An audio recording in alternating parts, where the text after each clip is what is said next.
Hello, testing, testing.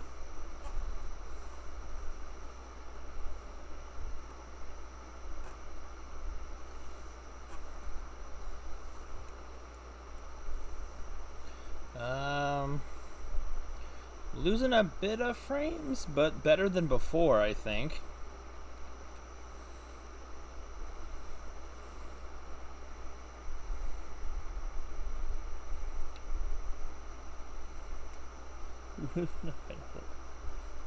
Oh, that's weird. I can't see the chat on my end.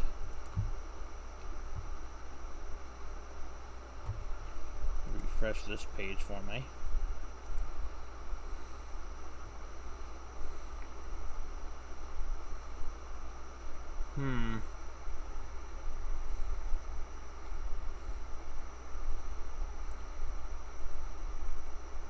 Hello, Sora. What is going on?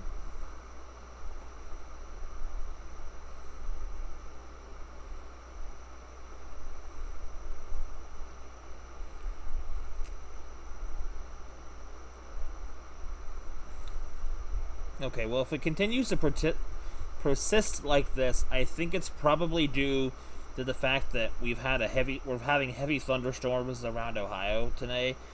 So, if we're having interruptions, I think it's on Mother Nature's side of things. So blame Mother Nature, because I don't think it's a me problem for once. I hope it's not.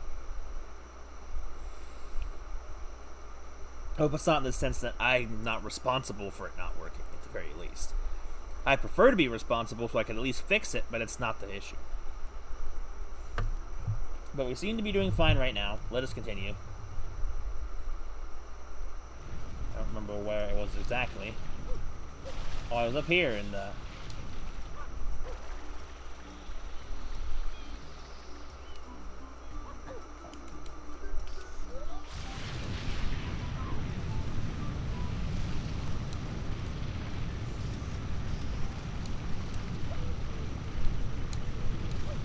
Goodness. Wall jumping in this game was so weird because... Is it going where?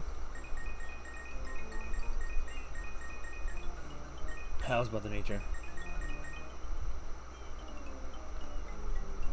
Hey, Melts. I think we've been pretty good since I rebooted the internet. But I think it's possibly just due to old Mother Nature. Well, there's nothing up there.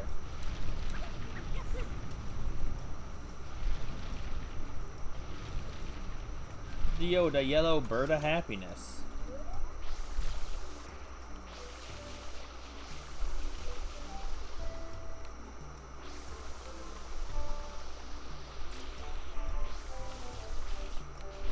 There we go.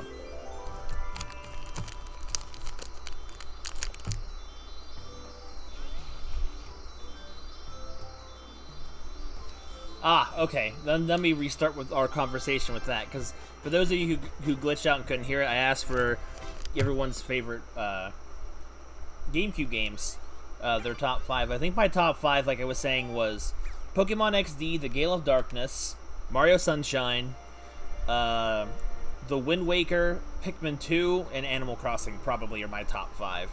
Those are the 5 that come to mind first. Not to say that I dislike the other entries in the series, like, say, Pikmin 1 or Pokemon Coliseum or anything. I'm just picking my favorites out of GameCube franchises. So that, you know, the list is more diverse. Some other solid ones are like Mario Party 5, Pikmin 1, Star Fox Assault, Twilight Princess.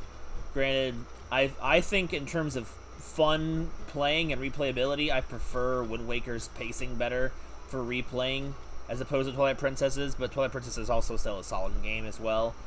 It's just one that I have a harder time replaying. Started hailing for you? Goodness gracious. Mother Nature's weird today. So where shall we go? Noki Bay. How many did I get done in Noki Bay? Oh, just 2 in the Secret Star. We can go back to Noki Bay. Oh, Pingu's hanging out in the background. Well, at least in the Switch. Oh!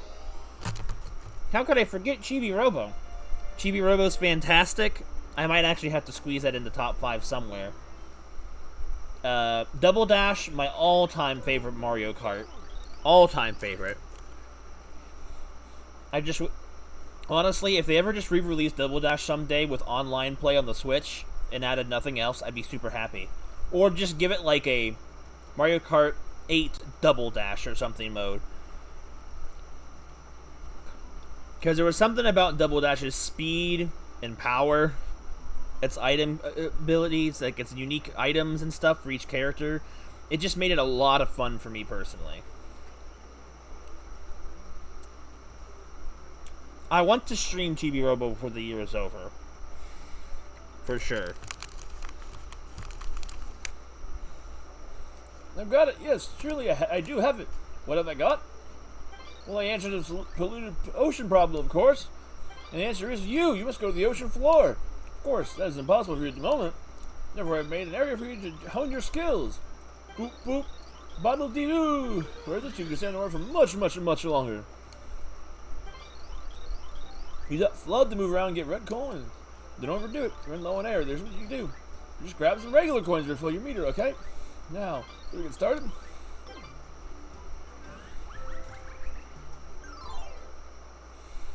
Oh, the 1,000-Year Door, by the way, another great, fantastic GameCube game.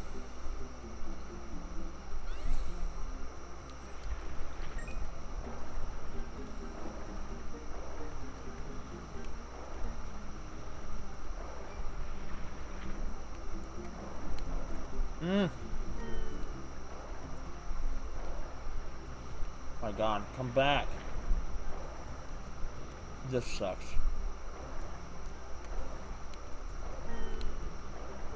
Oh my God.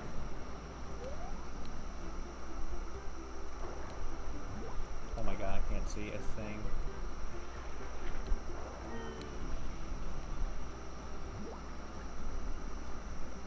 Where is it?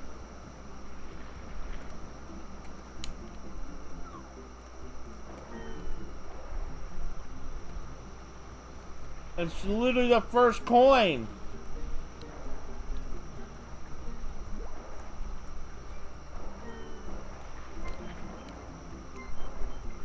Oh my Lord. Please, Mario. Grab the red coin. Oh my God! Just grab it! What are you doing? Oh my God, Mario, I hate you so much right now. Just grab the coin! I'm going to die because I can't get this stupid coin at the beginning of the level! Ugh! I'm gonna die. Yep. Oh my God.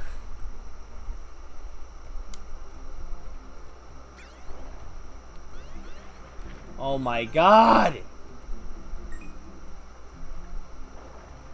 Controlling yourself with this did not feel as bad before. It probably still was. Oh, fantastic. I missed. Now I'm getting them like peasy.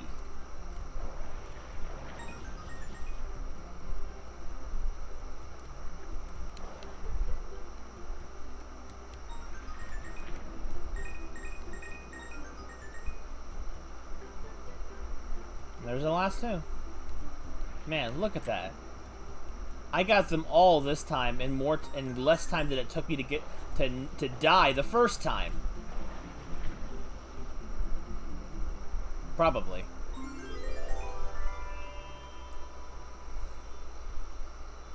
Dude, no, these fish are scary. I agree. I hated them as a kid. They should have just went with the cheap designs because these are terrifying. El Delfino's ecosystem is scary. And there we have it. We're about to end this whole man's career.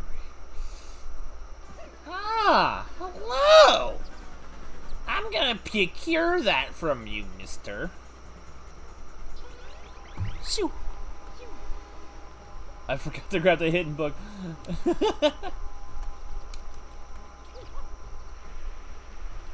Oh, another good another good game on the GameCube, Pokemon Channel. That one's really good. It's like a pseudo Hey You Pikachu sequel.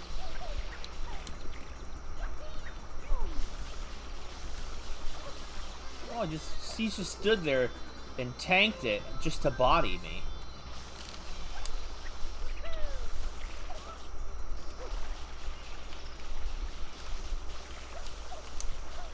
Dude, come back. This guy has got freaking speed.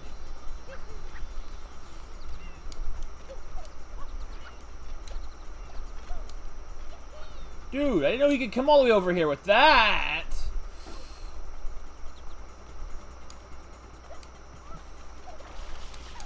Where did he go? I don't even know where he is. The music just pieced out. No, it's not. If you've never seen it, I feel like it's a type of game I could stream in like a 5-6 part thing, because it's like a weird daily slice of life Pikachu type of thing. It's if you've played Pokemon Hey You Pikachu, it's very similar to that, where you have Pikachu as a buddy in your house, and you guys watch TV together, but you also go out and explore the various areas.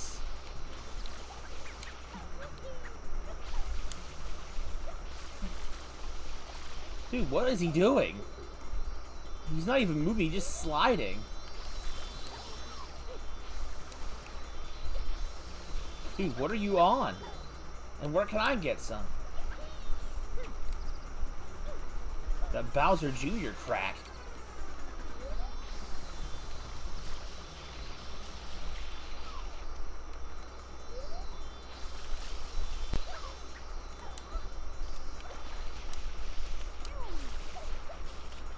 Yeah, get out of here. Rat's just about to Turbo Dash, too. Probably. Like, it has episodes of a anime in it. Like, it has a...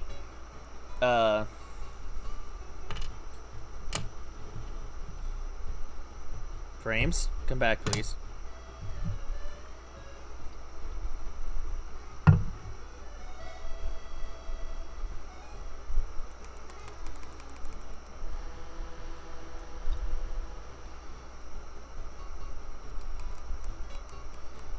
I'm just waiting for it to chill out. But, it's not that it had episodes of the anime in it, it's that it had a anime special in it. Like, it had I believe it was a half-an-hour long episode that was made specifically for the game, and it was just, the Pichu Brothers cartoon. Like, it was based on a sequel off of one of the Pikachu shorts from one of the movies. So it was an entirely original cartoon made solely for the video game, which is pretty cool, I think. Like, it's not much dialogue, it's just cute little Pokemon doing things. And honestly, back in the day when it wasn't even a full-price GameCube game, it was only $30. It was definitely properly priced for what it was. It also had, like, a minigame collection of the Pocket Pikachu games or whatever as well, for people who didn't get those because they only came out in Japan, I believe.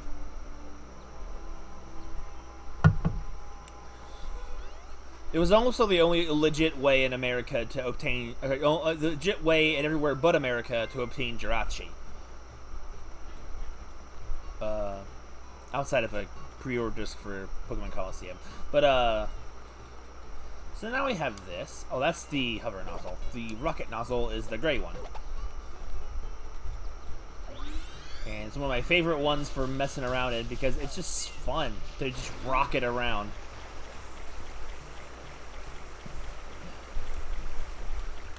I also love how it can be used underwater too.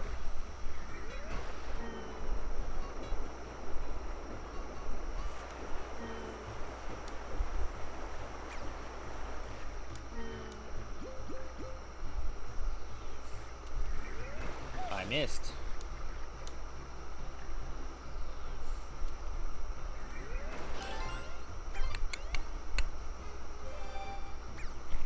But I feel like AU Pikachu, or not AU Pikachu, Pokemon Channel, well, not an amazing video game, is a fun GameCube experience, and definitely a solid GameCube title, personally.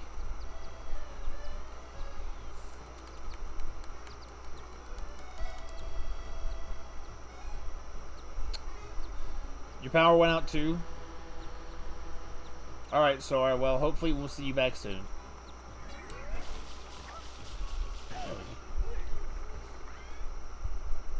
It might have been something like that, because I think the Pichu brothers were in 2 of the movie shorts. I don't know if they ever were in the anime, but I wasn't an avid anime watcher, because I didn't have access to it. I hit the A button. That's what I get for using a third-party controller. I tried to customize to look like a first-party one. I even put on the GameCube logo sticker myself.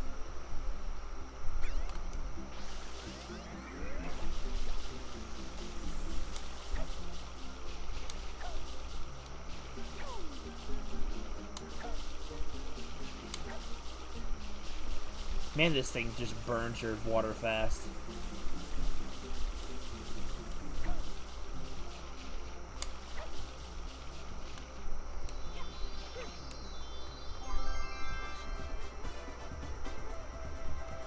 That's a super easy shine to get as long as you just hit the A button at the right time.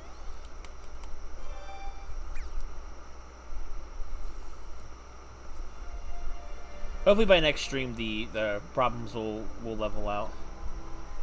Yes, exactly. They were like the pre-movies to the movies. Or whatever you want to call them. Like the shorts. Okay, so where shall we go now? Outside, not counting Pianta Village, because I don't want to try and do that whole thing to get up there again right now. Especially when I'm about to get the rocket nozzle, I think. So, where shall we go, everyone? We have about the same amount of shines in each level. Yes! The first one they were in was with the Entei movie. Man, you know what? I used to crap on the anime a lot after a certain point, because it just stopped feeling like a fresh show and started feeling like a rehash all the time. But man, the first several movies of the Pokemon movies, they were solid films, in my opinion. I feel like the Entei one was one of the last really good ones, and then they started to dip in quality after that, I feel like. Not entirely, but like, it's just like, I don't know. They felt kind of cut and paste sometimes.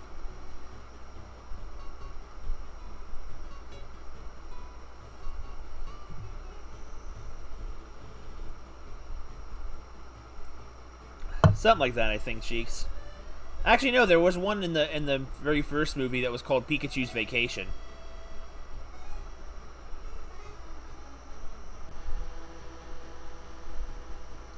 But I don't remember what the one in the Lugia movie was.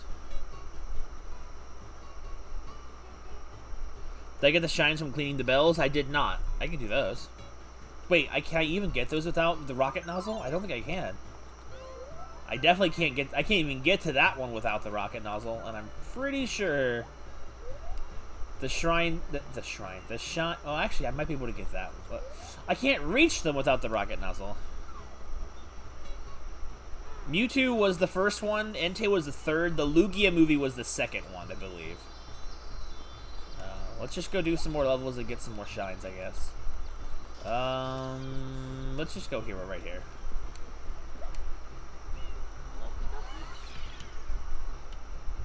I'm not as huge of a fan as the Lugia one compared to some of the other ones. The Secret of Rico Tower. I think of the old school movies, I think the Entei one was actually my favorite. It made the unknowns actually interesting. I don't know. It was just a solid movie.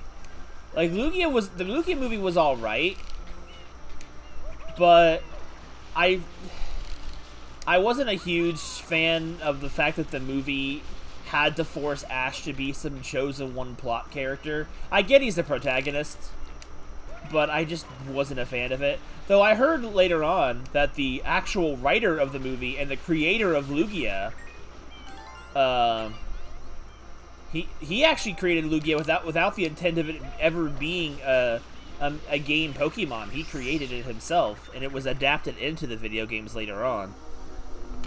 And he hated the fact they gave it a man's voice. It was supposed to be a woman, I guess. But he was forced to shoehorn Ash into the plot. Apparently the movie didn't even have Ash in the original draft. I'm like, that's kind of cool that someone hates Ash as much as I do. But I think of the original movies, the Entei. Oh god. Oh my god, what happened? I was pulling the other direction. I don't know. Maybe I haven't watched the Lugia movie in long enough time to, but I'm not saying I hate it or anything. Oh, I went inside the green peg. But I don't know. I don't remember it as well. Maybe because the villain in that movie was a little weird. I feel like the motivations were kind of strange at some spots. I don't know. The shoehorning of Ash, I can usually get around because, well, he's the protagonist. They have to shoehorn him in. Though having him be the corny prophecy child was a bit much, even for me. At least his motive, I loved it, and I loved Ash's motivation in the Entei movie. He was trying to save his mom, because Entei freaking kidnapped her. I'm like, it was really interesting, and the fact that most of the, oh my god, most of the movie was an illusion was really cool. The Deoxys movie is, I think, you know what? I feel like they were trying to make that movie kind of horror element. I just feel like the movies about legendaries, they always feel kind of like they don't feel fully fleshed out. I feel like they started getting to the point where they were just making movies about the legendaries just to make movies about them. Because, honestly, Deoxys had no game time up until Emerald, so it's not like Deoxys ever had a story. So the Latios and Latias one is one of my favorites as well.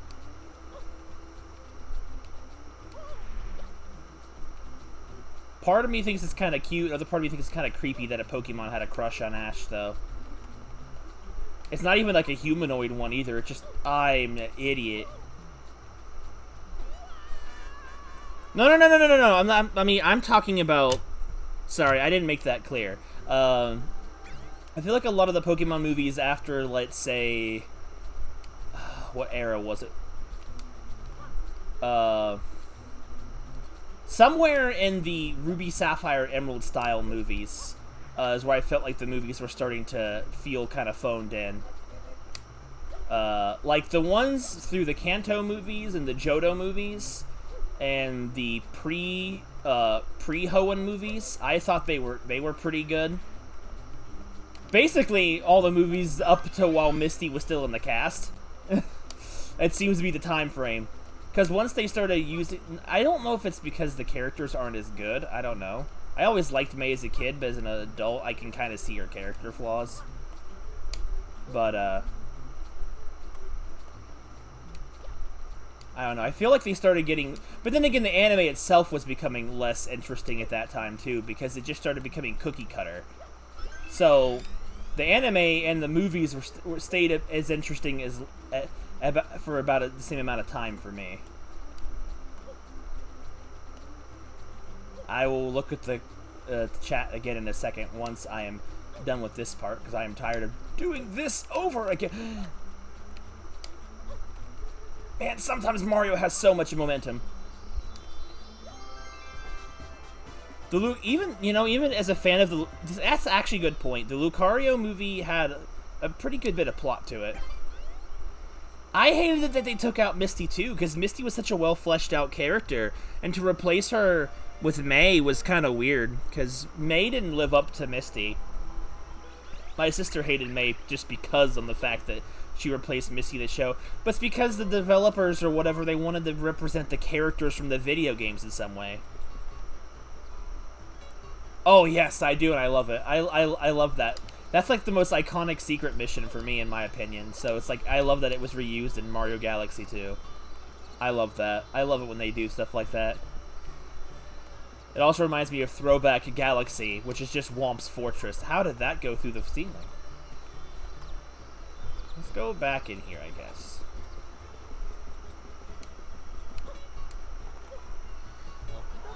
But I thought the Latios and Latias arcs were really well fleshed out. Mewtwo was really fleshed out. The Lugia story, I think, was pretty good. I just feel like the human characters of that movie suffered a lot. The Entei one is definitely, I think, my favorite as a kid. It just felt like the most solid movie in terms of cast, the plot, and just the Pokemon that was featured. Like, sure, Entei is not anywhere. I don't even know what mission I'm doing. Glooper Booper returns. Okay. I never actually saw the anime during Serena. I actually haven't really. The last time I fully tried following the anime was up into Diamond and Pearl. So I saw a tiny bit of Black and White, and I was liking where it was going, but then I didn't have any way to watch the show anymore. Or at least legally. I didn't really have the internet access either for it. I love the visuals of Entei, and I loved a lot of what it did. Like, there are so many things that are just well done. And the main character of that movie, they did a great job with her. Because I love the fact that Brock's like, we can't battle you, you're a kid. And then she's like, she just aged herself up to an adult. It's like, well, now we can battle. And Brock's like, I'll take this one, guys. And then Brock and Misty both end up having to battle her. And because it's an illusion, she's unstoppable. Her Pokemon are unrealistically powerful. The real ones can't compete with the fake ones. And then Entei nearly killing Charizard. Like, holy crap. Entei was literally going to snap Charizard's neck with his paw and incinerate his head. I'm like, good grief. Entei went way hard for no reason. That's why I always loved Entei's design. It's a shame that the real Entei is never actually that interesting of a character. Entei versus Charizard was such a good scene in the movie. The whole battle was so good. And it was one of those battles where, like, Ash didn't even save the day. Entei just had to... It was... Entei was fated to win. It had to be the girl that make him stop. I thought that was so good. I loved a lot of those movie things, too. Entei couldn't stop the Unknown because Entei was powered by the Unknown.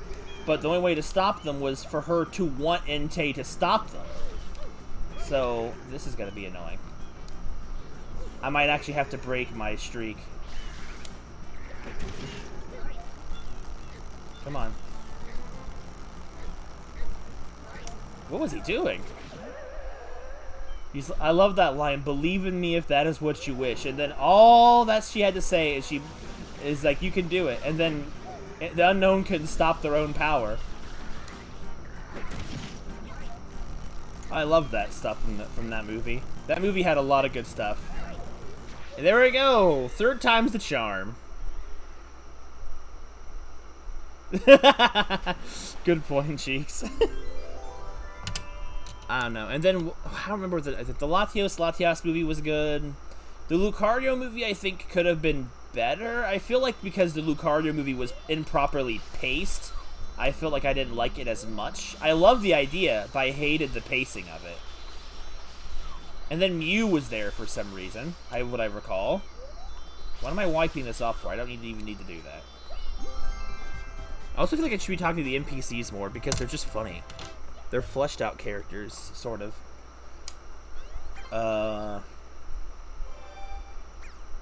Some of the ones where the movies were starting to get iffy, I liked and disliked their plot. One of them was the Deoxys movie. That one was really weird. Oh, the Celebi movie. I almost completely forgot about that. Celebi movie is actually really solid. That might, if I was to place the early movies in an order for Mario PC, yeah, exactly. I didn't mean to say it like that, but I'm waiting for the frames to return. Took me just a second. Okay. I think if I was to rate the early movies, if I can recall how many there were, I'd probably say... I need to remember. So I'm trying to remember all the movies up to the Johto movies, because the Johto movies is where I felt like they started stepping down after they were done. So I would say Entei, the Entei movie was probably my favorite. Then it would probably be...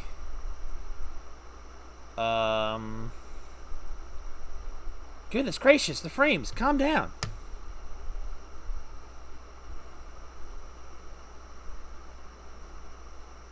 Sorry, I'm still here. I forgot that there's no music. Let me load up the level, but I don't know if anyone can see it. We're doing the Red Coins of the Windmill Village, so this will be a fun explore the village type of level. This will be a perfect time to talk, permitting that the streams let me. I also love Bianco Hills' music. It's really solid. I don't know why I'm using these weird terminologies for things. So I think if I was to rank the early movies up to the end of the Johto eras, because after that it gets a little wonky for me, I'd say my favorite is probably the Entei movie.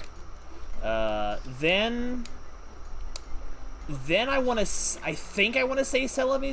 The Celebi movie is actually really good, and the plot of the sort of dark-hearted Pokemon or whatever they were, that was really kind of cool. I don't remember the exact reason what the villain was doing what he did. I just remember it being really good. And the mystery of that possibly him encountering young Professor Oak was kind of fun. Then it would be... I want to say... I forgot about this one. Mewtwo Strikes Back. No, wait, hold on. Not Mewtwo Strikes Back. Mewtwo Returns is what I meant. Then it would be Mewtwo Strikes Back. Then it would be the Lugia movie. Oh, wait, hold on.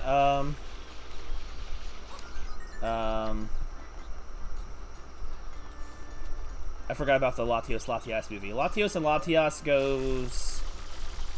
in terms of personal enjoyment, I think probably between the two Mewtwo's for me. But if it was terms of just without considering that, probably under the Mewtwo movies, but before the Lugia one. And this is not saying that the Lugia movie is bad. It's just, it's personally one of my least favorite out of the older Pokemon movies.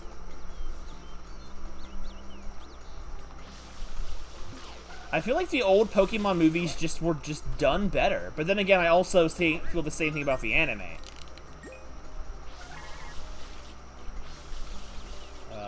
I'm kind of lost at what I'm doing.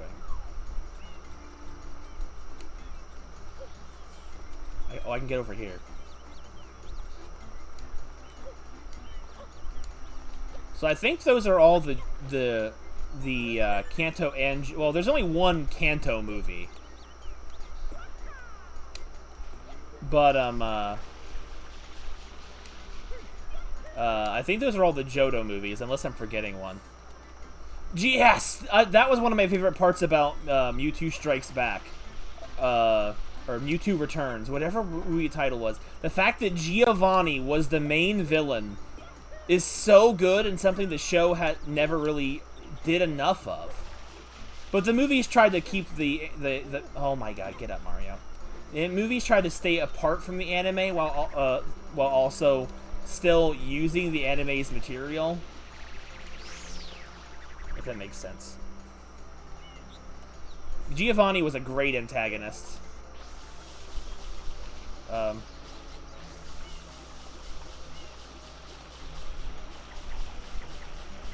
this is going the wrong way. Fine, we'll do it this way. Yeah, Mewtwo technically there's 3, but there's technically properly 2 Mewtwo movies. The first one, and then there was the second one that happened sometime in the Johto arc. And that, for some reason, of all the Johto movies, the Mewtwo one was direct to VHS. It didn't go in the movies like the first 3 did.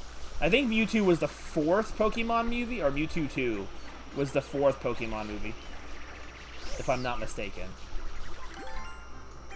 The second one I actually liked a lot better than the first.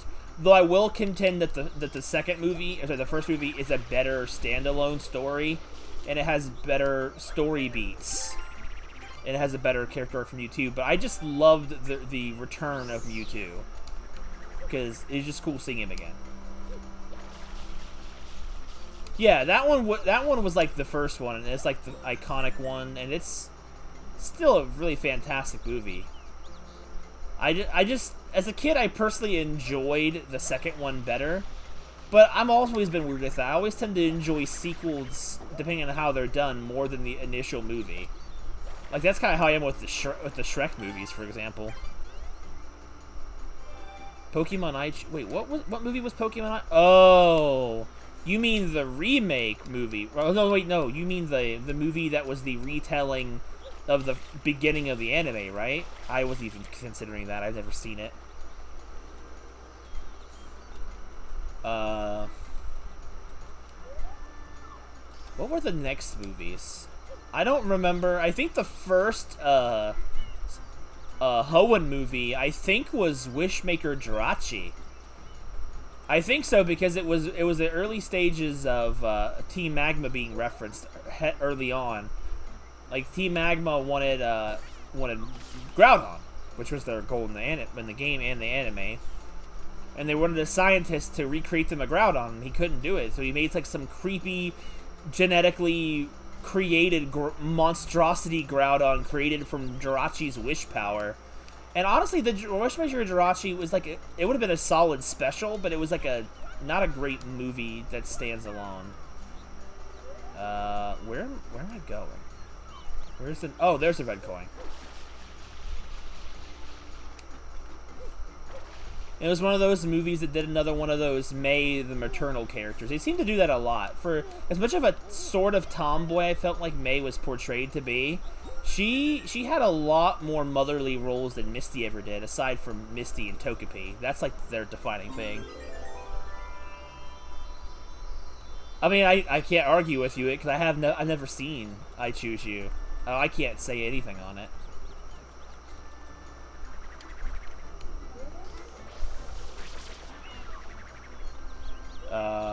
What was the Deoxys movie?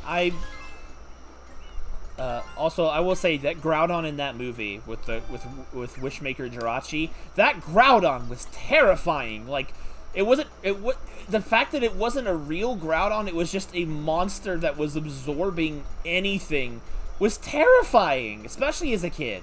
Like, oh, I see where I went wrong. Like, and then the Deoxys movie was really weird to go up after that, I think. Like, the battles were cool. It was all happening in some robot city, I don't remember, and Deoxys was abducting people, and everyone thought Deoxys was eating people. And it was really weird.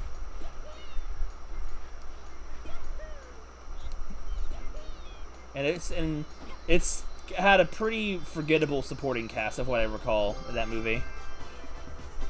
What other ones were there? Oh, Flygon was in that movie. Wait, which one? Oh, the Groudon one, right.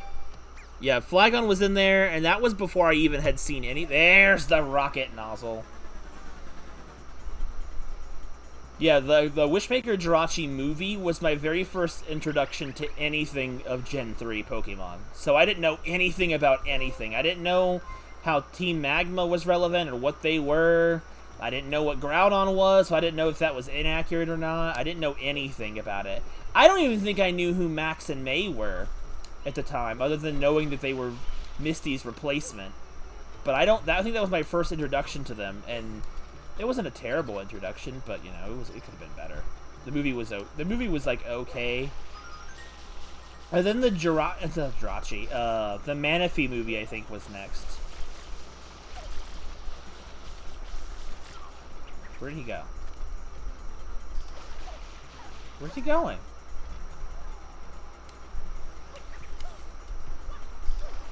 He just came back to that same spot. Alright, well.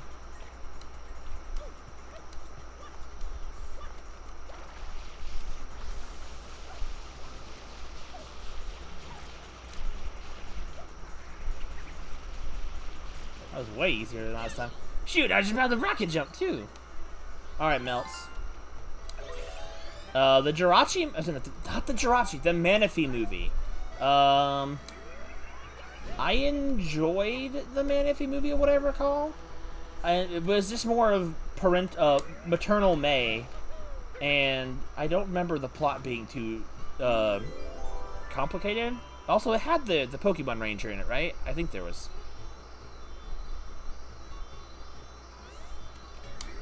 I think the thing was with a lot of those movies, I liked parts of them because I enjoyed character development for May. Or just character things. But then again, as a kid, I had a crush on May. I thought May was like the cutest Pokemon girl around. I still think she's really cute. But, I had a bias back then for May, so I enjoyed any good screen time she had, and I thought when I was younger her bonding with Manaphy was really cute. It's just a shame that they never translated into the anime at all because they were disconnected.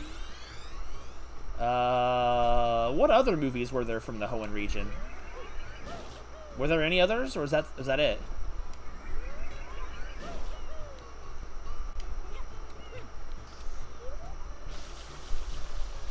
I don't remember if there was any others. I mean, we already talked about the Latios and Latias one. That wasn't really... Oh, I didn't necessarily talk about the Lucario one, because that was, like, one of the last Hoenn movies. And I think it had a really good idea for a darker plot. I love it when the movies get dark plots and they're serious, and they can deject from them. But I don't remember the movie going very well anywhere. Oh, Emerald version of May was pretty cute. I would say that as well. Isn't this thing supposed to ring? Does this bell not move? I thought for sure this bell moved. Yeah, that one's on top. Oh! Oh, now it's ringing. Oh my god.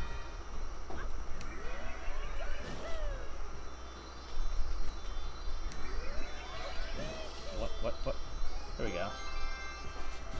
There was also that Pokemon Anniversary special they had where it was like another kind of Mewtwo movie, but it had Misty come back, and it was like they changed the voice actors mid series, so it was really weird for that movie. It was more like an hour and a half, 20-minute special or whatever, and it was like the Mirage Pokemon. They created a Mirage version of Mewtwo that was made up of all the power of all the other legendary. Yeah, because this scientist made a modified version of Mewtwo based off of a Mirage system, and he powered that Mewtwo with the power of all the legendary Pokemon that Pikachu had seen, because the guy made the note that this Pikachu has seen so many legendary creatures.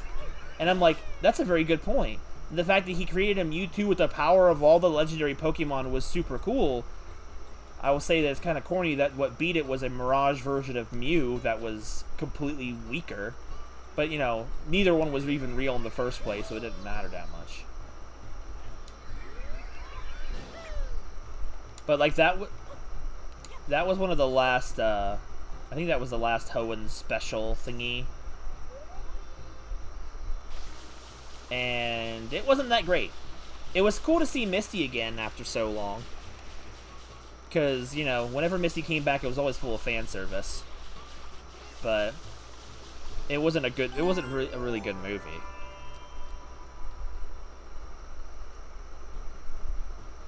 That's a weird thing to think about. I will give the movies this. That's something that the movies always did that I commended them for. They tried to implement a lot of legendary lore into the movies and make them as interesting as they could be. And I think they, most of the time, did a really good job of that. They didn't always do it well, but I commended them for trying to do a serious story takes on an anime that was just getting worse as time went on. But overall, the Hoenn movies weren't really too bad. They just weren't as good as the Johto movies, in my opinion. That's what I'm calling them. or the Kanto and Johto movies, because I kind of lump those two together because there's only one Kanto movie. Well, I haven't seen Kalos. I haven't. The anime I felt like the anime was getting repetitive and advanced, and then Diamond and Pearl came along, and it just sunk any interest I had left in the show. Despite having watched almost the whole series, the Diamond and Pearl season was the one that just hit me with like, man, this isn't a quality anime anymore like it used to be. This is just copy paste, and it's just cash cow pandering. And its movies, I think, suffered too. They tried with keeping the movies like a consistent plot between them, but like the movies were all over the place. But then again, the Sinnoh region had so many legendaries in them, so many legendaries in the Sinnoh region. So let's go get the Shine Tower, Shine. But so that of course means tons of movies. The Darkrai movie with Dialga and Palkia, I don't remember that movie much at all. I remember it being disappointing, because it's like, I don't remember what the point of that movie was. Like, Dialga and Palkia were fighting, and somehow Darkrai made them stop, and they made Darkrai not evil, because Darkrai is actually supposed to be evil. They tried to... They tried to humanize Darkrai. And, Pokemon Adventures was the the manga. I didn't know how to follow it in America, because it was called by a different name at some point, and I didn't know how to keep following it, but I really liked it. I really enjoyed it. But it sounds like Diamond and Pearl went into a weird direction, like, it seems like any media based off Diamond and Pearl seems to suffer. Not that I dislike the games, I just like the animes, I didn't like it. The movies, some of the most uninteresting. Like, honestly, I feel like they just made so many legendaries in Sinnoh, they didn't know what to do with them in movies. Like, Darkrai was there in the Dalgia and Palkia movie because he was there. Then the next movie was Shaman, the Shaman and Giratina movie, involving the same Darkrai that, the same Dialga that was in the previous movie, and he was there for like 5 minutes.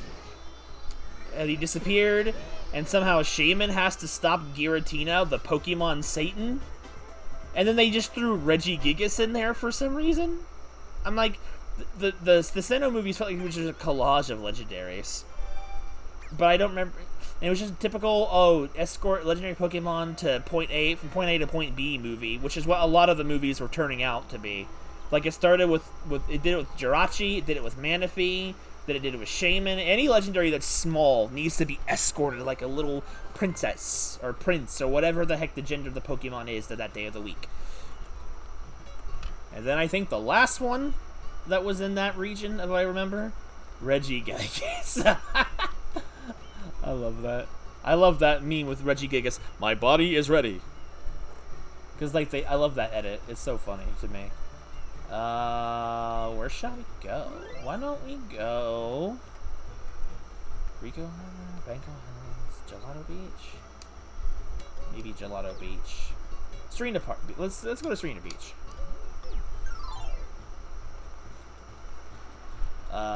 The last Hoenn movie I remember watching was I think I did? I don't remember. I can't remember any other ones. Was the Arceus movie. Escort Quests. Exactly! Escort Quests the movie. And no one likes Escort Quests in video games, so why would they like them in the movie? And then the Arceus movie, they got sent back in time for some reason. I don't remember. Well, Arceus is fighting Dialga, Palkia, and Giratina.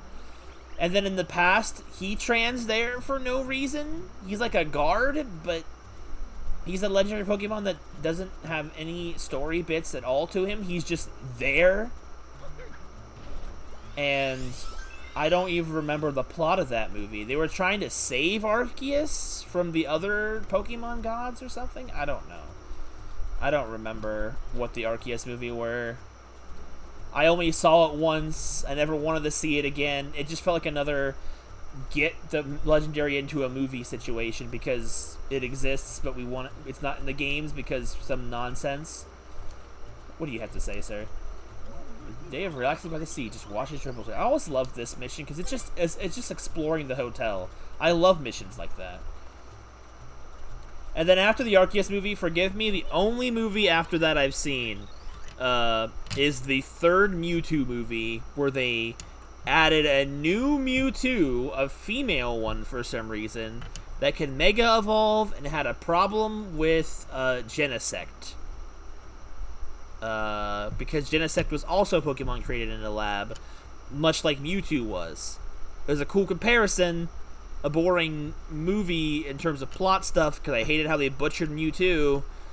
There was a really cool Feraligatr in that movie, though. He get a lot of cool action shots. Feraligatr doesn't show up much in the anime, so it was pretty cool to see that. That was the highlight of that movie for me, was this freaking beast of a Feraligatr going toe-to-toe with Genesect. It was really cool.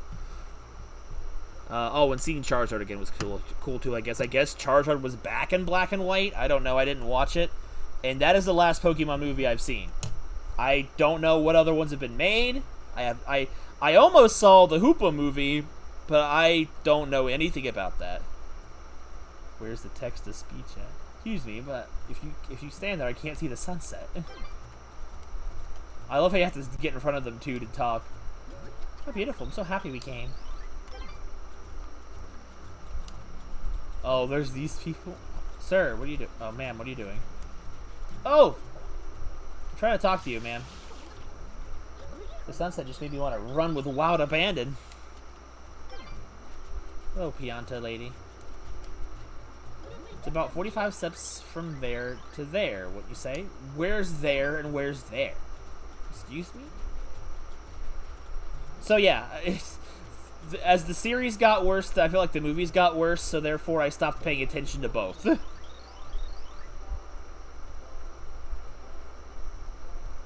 have to get the Doot Doot Sisters Auto ourselves. Doot Doot. The sunset, the music, it's all too much. When they're done listening, we're done dancing. Doot Doot. Laugh when you feel like crying. Doot doot dee doo. Laugh when you feel like screaming. Doot doot dee doo. Nobody will notice us dancing over here. Doot doot. That's what I heard. I also heard Hoopa was a pretty boring legendary in general. I don't see any trumpets. Maybe their noses are trumpets. Maybe they're like a transformer type of thing. Maybe they're like their noses serve as trumpets. I don't know. I love talking to the characters sometimes. Their dialogue's always colorful.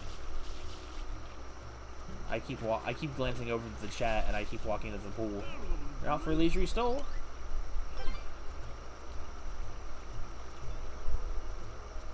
Mega Rayquaza was in that movie too. See, that's the part of that thing. The Hoopa movie sounds like less like a movie, more like a legendary Pokemon battle royale, which sounds cool, but doesn't sound like a good movie. My girl, she just got up and sprinted towards the sea. Oh. Hello, you two, and Juice Lady. Sorry, we're all out. These are just samples. Sorry. I love that. I'm parched. The guy in front of me got the last one. I'm so unlucky.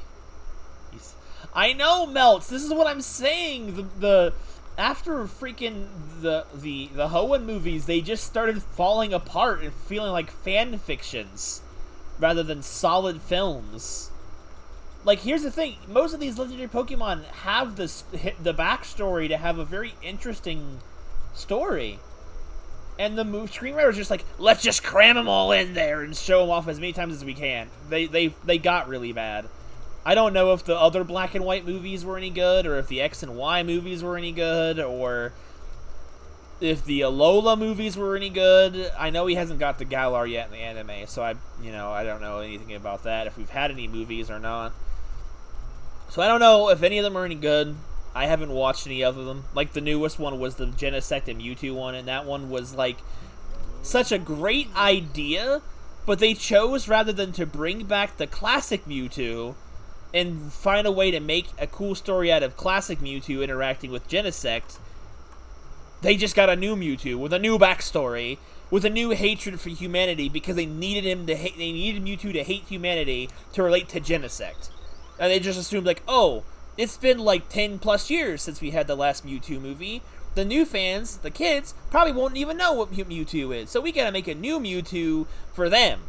This is what I hated about the Pokemon movies and the Pokemon anime. It panders to its new fan base so much, and it completely throws out the old ones, just like the real games do. Where it's like they only care about the young kids, so they want the games and the movies and the shows to be as easily approachable by the children as much as possible. So therefore, longtime fans get the shaft, just like the video games.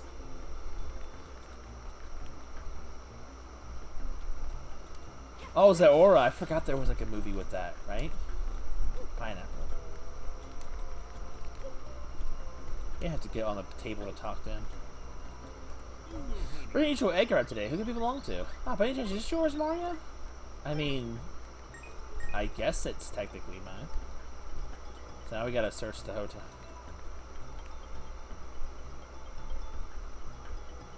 I mean... Dang, called out. I mean... I'm just gonna say this, Melts. I feel like a show, even if it's long running and meant for kids, can still be consistent with the show that came before, seasons before, and still be written consistently, and can still be written well.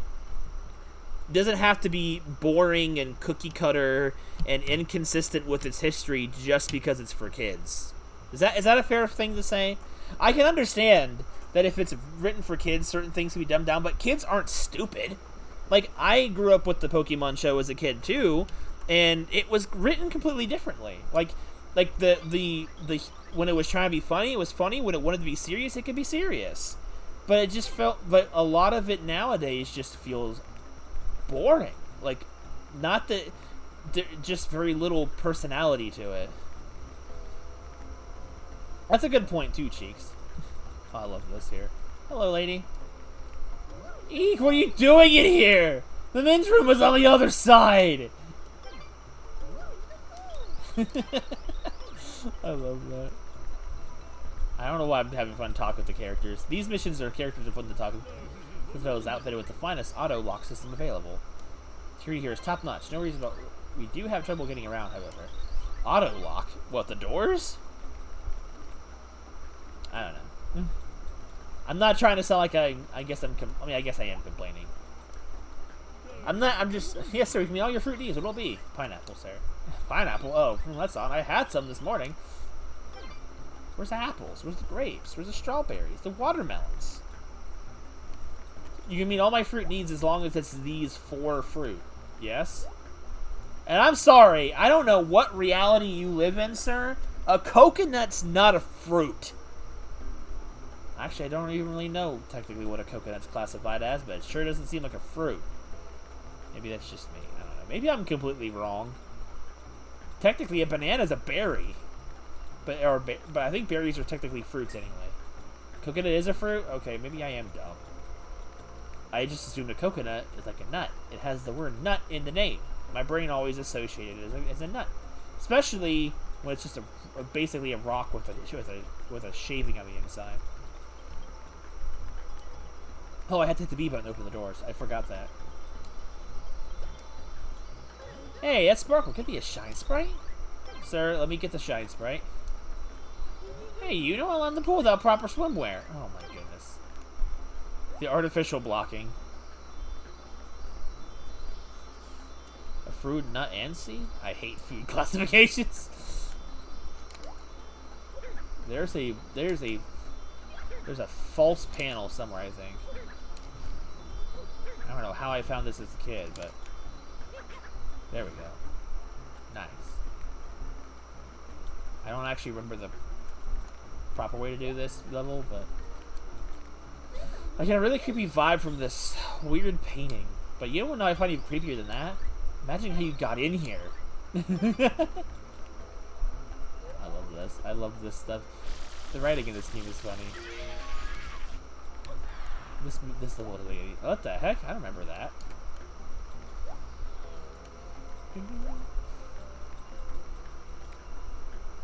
Yee!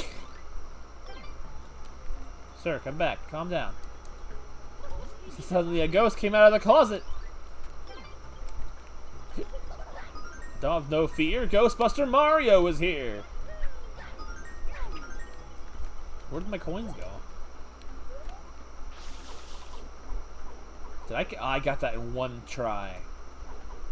Open sesame. Hello, lady. Do something about these ghosts. And get out of my room, you weirdo. Wait, this whole room? Wait. Your entire room is a bed with a pool? Dang, son.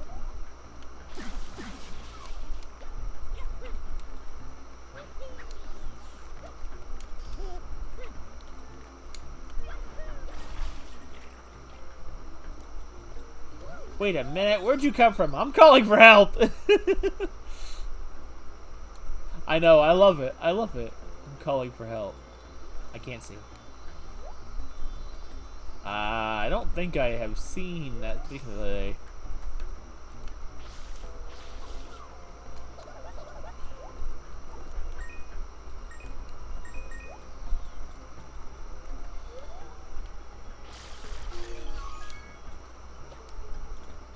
Now, where did I put that thing? Hey, have you seen a pineapple anywhere around here?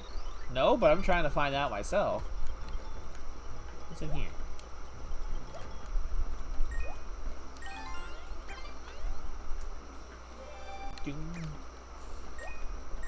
Yeah, so it's like, I used to like the Pokemon stuff. Did the anime actually get good after Diamond and Pearl? Because I tried to watch Black and White. I saw some episodes. I thought there was some somewhat good character development for Ash, but it's hard to keep a character like Ash interesting and have growth when you have to keep him dumbed down every season.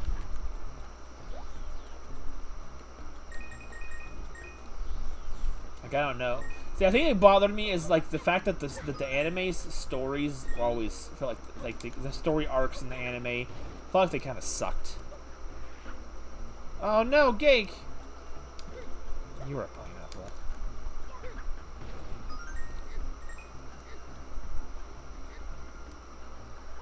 I don't remember having to hit the B button to open the doors, but oh well. Roshi, let's go. Let's move it, buddy!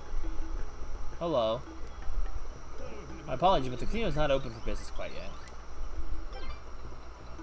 Is it that good? I thought Serena's design was always super cute. She's such a cutie. But, it was always like... and I knew that they actually tried to push the Ash and Serena were boyfriend and girlfriend angle, which I'm thinking... Wait a minute. Character growth in my Pokemon? This isn't right. Oh, hi there. My door's open, and there's nothing to be suspicious of. How about I give him Jax? What the heck? Yeah, right. What the heck? What? Hello. All these ghosts are causing such trouble. They're everywhere. Why don't we just come along and suck them up with a vacuum? Ha! Got him. I like that joke. What? Why do you look at me like that? I never got that joke as a kid. And I never really talked to them afterwards. Or at least I don't think I did. That's not a blue coin. It's a fake.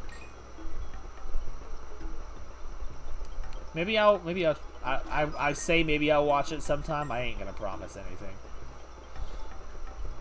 Because at the end of the day, if the writing is still kidsy, I don't know if I can stomach it. And of course, like every other girl in his life, Ash just leaves him along for the next person. I remember back when they actually tried to write some actual interest that Ash had in Misty, like romantic interest. Like okay, Ash feels something for her. In one of the movies, but not in the anime. Like, it was actually in Wish Waker Jirachi movie where he talked about Misty in that potentially romantic way. It's like, why do you do this? It's so hard to get attached to a character that doesn't develop. The Ghost House in 3D World. Oh, wait, no, I misread what you're saying. The Super Mario World Ghost House. I don't know what you two were here for.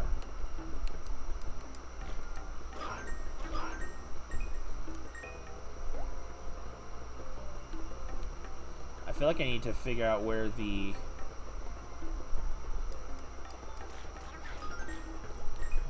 Yoshi's gonna die here in a second. I gotta...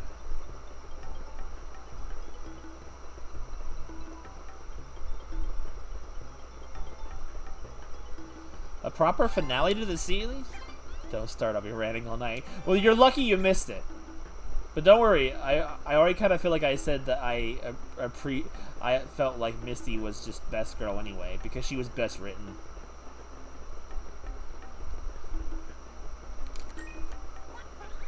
Wait, this was the right door? Alright, well, I'm already here. I'm committed. I didn't know this was the door. Yo, grab it with me, Yosh! I love that. It's so cute.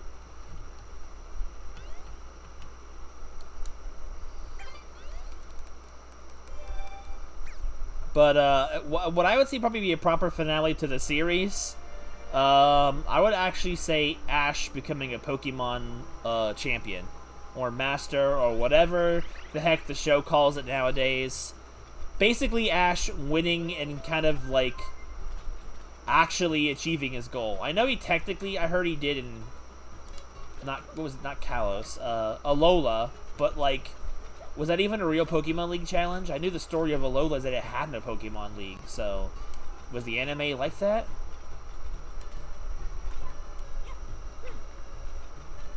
Well, that's what I mean. That's how I would have ended the show, but he actually had a victory under his belt. Also, I really hated the art design for Sun and Moon. I really, really don't like it.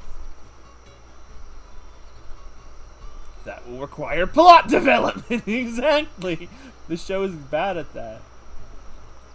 But that's the thing. Pokemon's just one of the... I feel like what they probably should have done, instead of just making Ash an eternally young protagonist and just reusing him every season, instead, maybe just once his character arc would have been finished, get a new protagonist. You know? That's kind of what I would have done. He used Ubers. Where shall we go next? Bunko Hills. Jalal Beach. Let's go to Jalal Beach. Excuse me, I don't know where that yelling came from. I don't know. Kind of like how I felt like when they, like everyone knows like the Entei had a movie. Some people know that Suicune was the co-star legendary of the Celebi movie, which was good. But people forget that Raikou never had a movie, despite being, in my opinion, the coolest design of those Pokemon. The Sandbird is born. I love that too, Melts. It's one of my favorite things about it. But, like, the closest thing Raikou got is he got a 3-episode special of the show Pokemon Chronicles. And honestly, Pokemon Chronicles was a fantastic way to do Pokemon, because it actually had characters that you already liked, and most of the time, decent arcs with good plot lines, and no stupid writing. I Chronicles. Also, I like how Misty was almost what you would probably consider the main character of Chronicles, because she just was the main character in every episode she showed up in, and she probably had the most episodes. Also, that one kid that was the star character of the Raikou episode, he could have been a pretty good cast character too. Hey, guess what? The Sandbird, it finally hatched. Don't bother looking for it though. It flew off right away. Yeah, this is where this episode doesn't make any sense. It really doesn't when you think about it.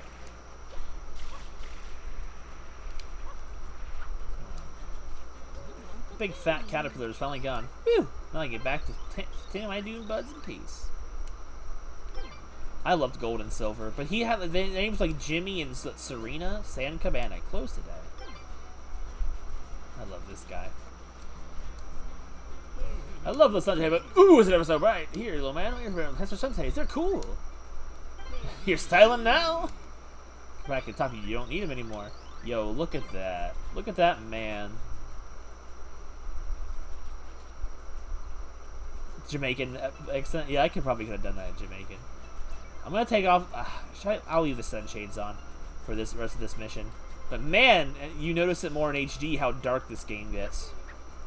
Swag. I think Pokemon Chronicles was underrated, and they should have had more episodes of Chronicles. Do something with all the side characters that anime introduced over the years.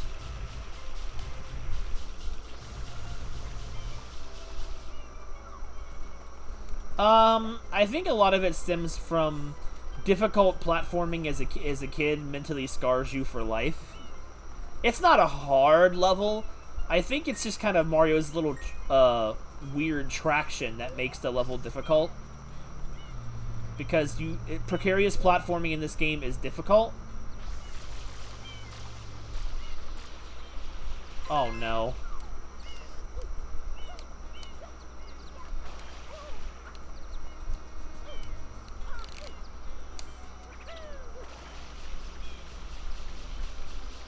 I can't believe that worked. Like once you're a competent player, it's not that hard of a mission. I'll probably still die a few times, possibly. It's just difficult. Like if you don't get it in one go, going back a second time is almost impossible.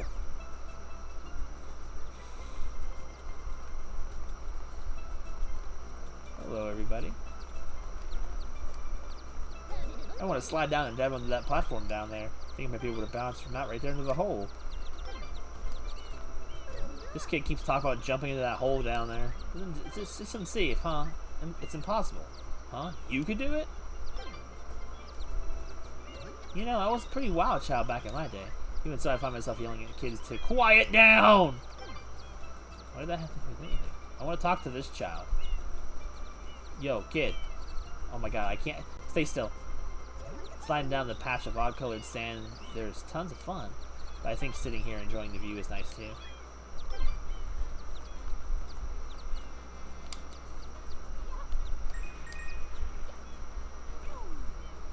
Why this takes us to a weird world doesn't make any sense, but I enjoy it because video game logic. Okay. Oh god. Also, it's partially due to do with me because I hate heights. I hate heights. So I know it's a video game. Oh no, I missed the blue coin. Oh, thump me! I also enjoy the sunshades, especially when you get really late into the game and you need more than the sunshades. So basically, it's a psychological thing in my brain. I'm afraid of heights. So this level, personally, is hell for me.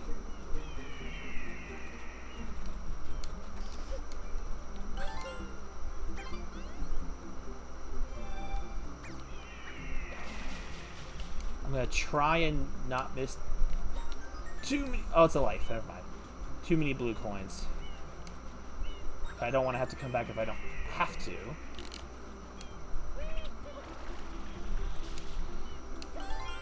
That was itching bad. But yeah, personally for me, the level is scary and bad because oh god, I hate heights personally.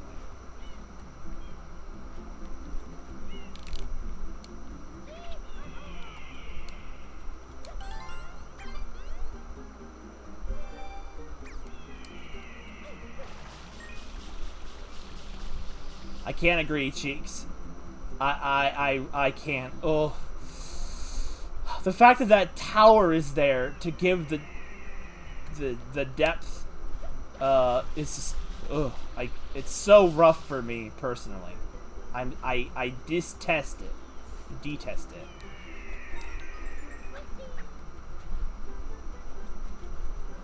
Okay. Oh god. And the jerkiness of the controls don't help. No. Oh god, this might be... I might be done. Oh, I'm done! That's it! It's over! I knew that was gonna happen. Does it... Oh, you do collision off of it. And now I am falling to my death.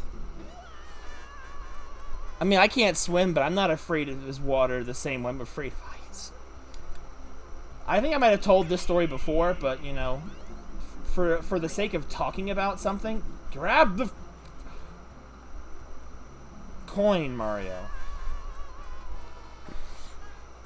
When I went to Canada several years back, I think it was like 4 years ago now? I don't remember. It was like the year before I started streaming, I think. Or the year of? I don't remember. But I went to the CN Tower, which is, I believe, the tallest structure in the world. And the game pulls me off. Nope, that's that. Yes, it does kind of feel like that, doesn't it? It does feel like that. Now I have to go back. But, when I, went to the CN Towers, like, it's like a third of the mile. It's either, I can't remember if it was a third of the mile in the air or 3/4 of a mile into the air. I don't remember. But it was pretty high up. And there was a part of the level, part of the tower, where, there is a glass floor. Now, this glass floor has the strength and capacity to hold the weight of 4 orcas. And that wasn't enough for me to be able to feel confident standing on it and looking down at the ground below. It terrified me. I was like, this is not okay. I hate this. I think I barely looked down and I was terrified. Someone walked out on there with me and I was grabbing their hand so tight I was terrified. No! Oh no. I'm not an orca.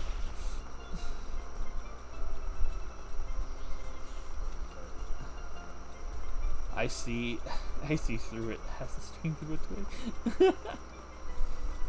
It terrified me.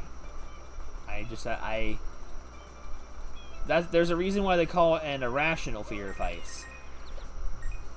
Because I even when I'm perfectly safe, I'm completely terrified. The glass bridge of the... Oh, God. Something else I probably would never want to do in my life. Also, the fact that I have to jump for these coins makes it worse. Because...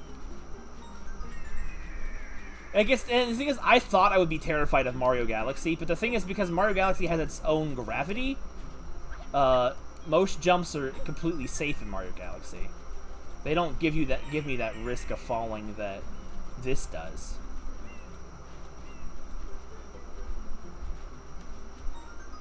Okay, the one on the tail is all that's left. Oh, he's going.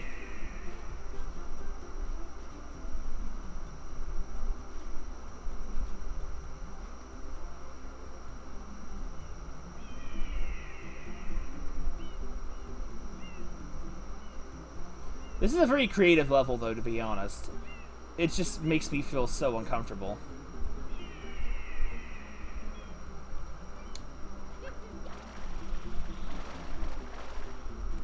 Okay, I just gotta get to one on the tail, and then we're done.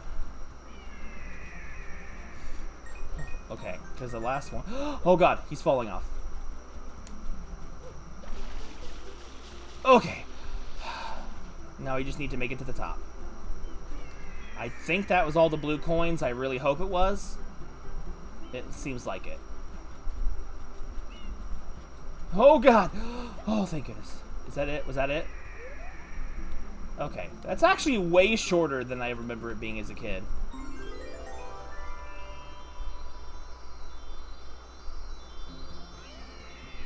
Oh, no. It's definitely... Well, I mean, it's heights, too. But the thing is with Mario Galaxy, it's like there's no risk of falling from said heights. For the most part. Because you get sucked right into a black hole if you go somewhere you can't go anyway. If I was really there in Mario Galaxy, I'd be terrified. Even if I couldn't get her, I'd be terrified of it. And that's an anxiety-filled level that's done with me. I like the level, but I also just, like, it messes with me psychologically. Even though it has no reason to do it.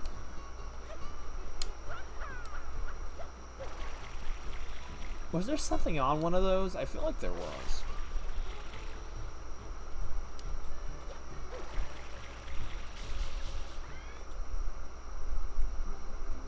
Oh god, yeah, I don't like those much either. The Manta Ray ones make me feel really ooh. The bowling ball ones not as much, I guess. Oh god, I wasn't thinking.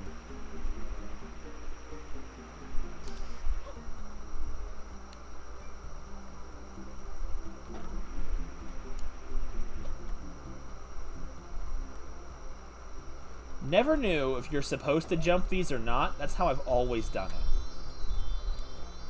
The clouds look really pretty in this game. I forgot this mission was here until I came out of the level there just a minute ago.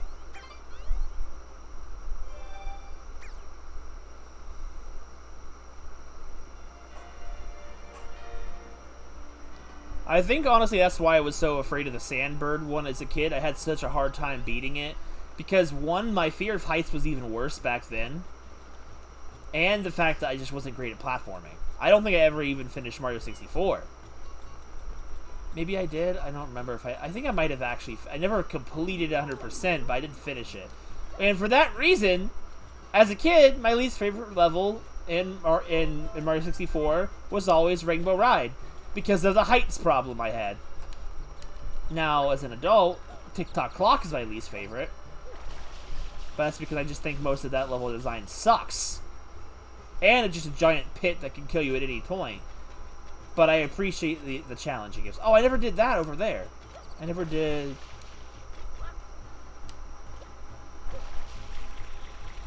I'm glad I'm not the only one. I mean, I just feel like... yeah, the concept of Rainbow Ride is cool, but the execution is just boring. Just objects in the sky. There's nothing special about it. Oh god, I missed.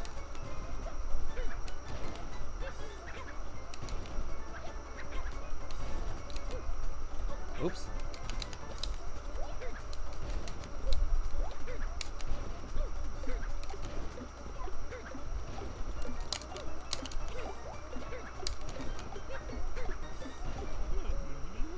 I kind of like the glitches and bugs in that game.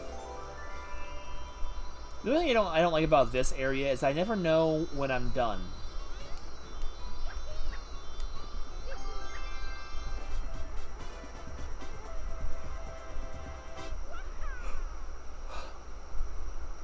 I feel like Mario 64 could make that work depending on how it works as the episode.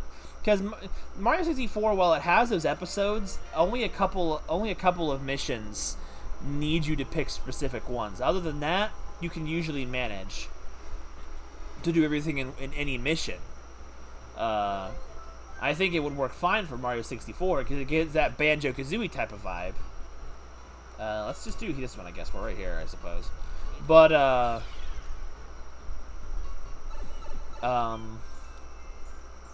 PD Piranha Strikes... Oh, this level. This level was messy. Yeah, only the first few words do the specific missions. But I feel like with Mario Sunshine, I don't think you could do that. Like, only barely any levels can be played outside of episodes. And the ones that can, they're like Easter eggs that you can. Like, the first level... The second level of this episode... the second episode in this level, is what I meant to say, can be done in the first episode.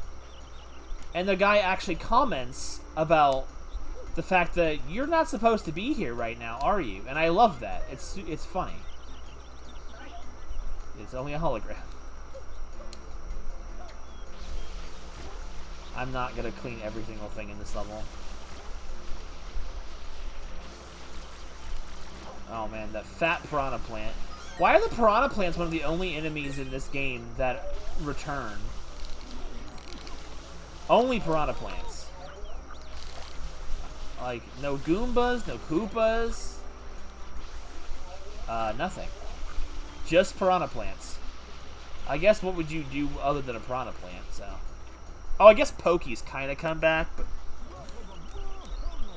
Whoa, sir, what? What the fuck? Do that again, but aim me in the right direction this time.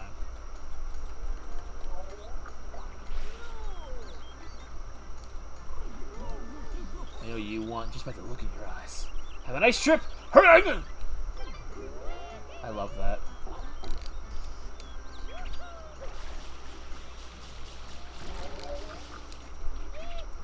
But every game in this, every level in this game, they're all episodic. Like, the events of the next level happen because of the events that happened in the previous level, and so on and so forth.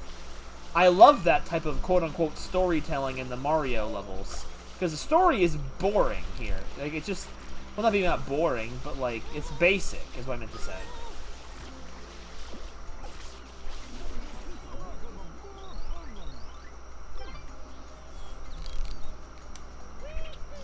I cannot get up there without the rocket nozzle. You win this time.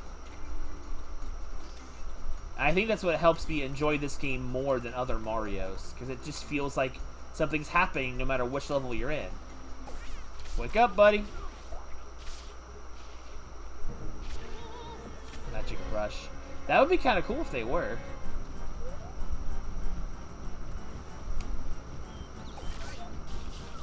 Oh, while it's moving.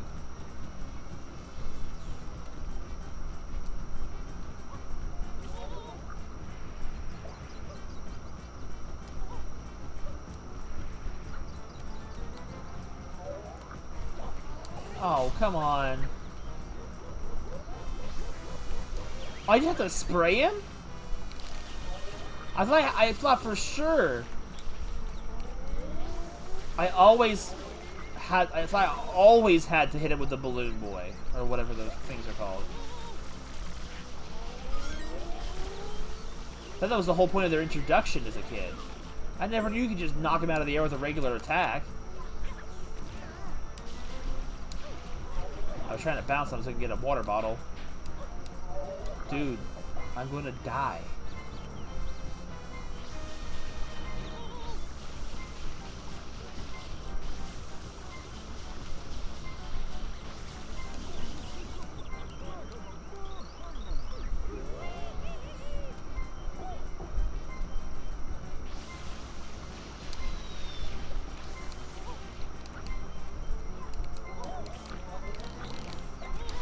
Get out of the slime, you fool! I also love how Mario's audio cues change sounds. Where are the coins? I'm going to die.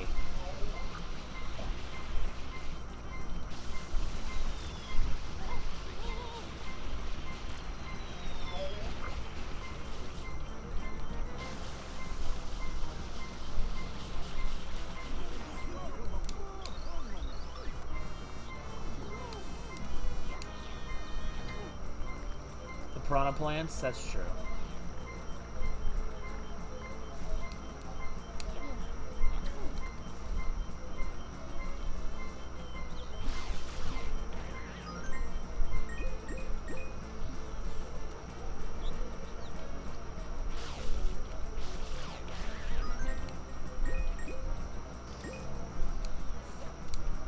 I also love it that whenever Mario's low on health, his sound effects change. To show that he's actually freaking trouble.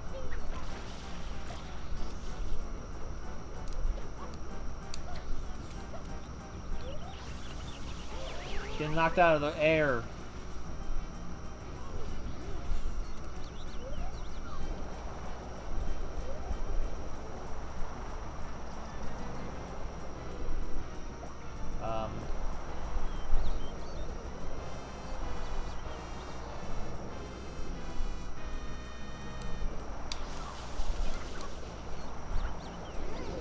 Doesn't even damage me.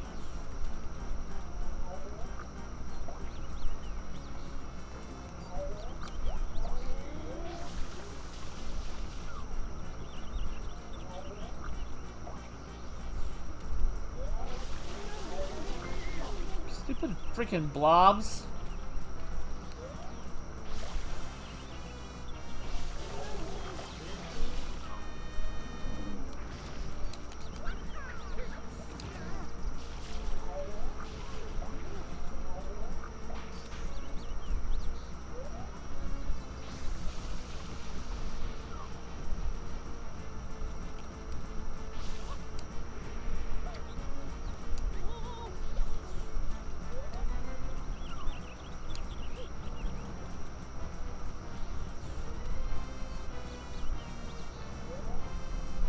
Where'd he go? Oh.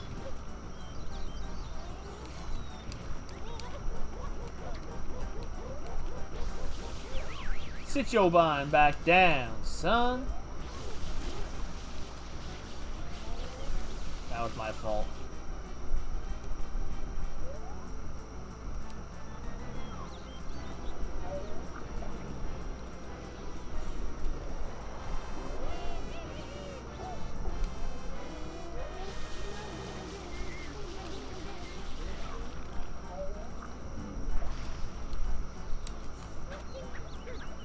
Got him. Have I played? I actually ever have played Slime Rancher. I think I have it on Epic Games, but I've never played it myself.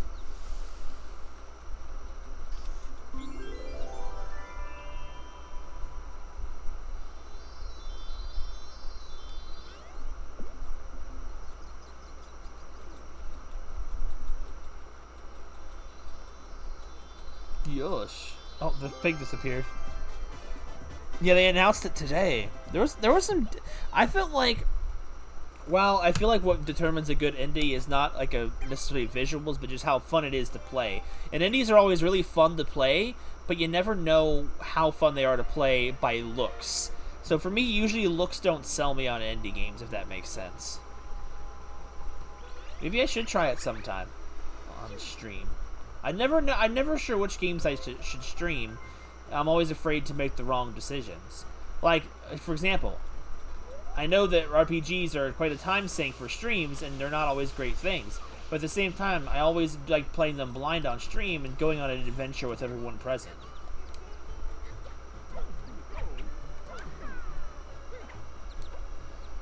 What's that? Oh, I smell it. Something's gonna happen. But where? Where is it?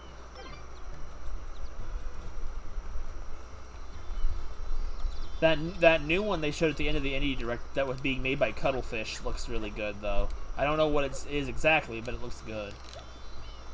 Also, what's with all the freaking games that are coffee shop simulators? You know what I mean? Like, there's like Coffee Talk, there's that Valhalla game, Cyberpunk Cafe, and then there's that one they showed off, the one about serving drinks to, what are they, ghosts or something?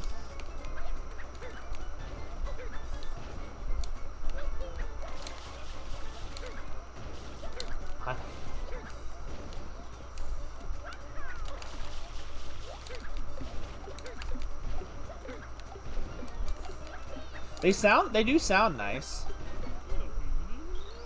It's easy to make. Yeah, I saw they showed one in the indie stream that was a wine making simulator. I'm like, that's a niche.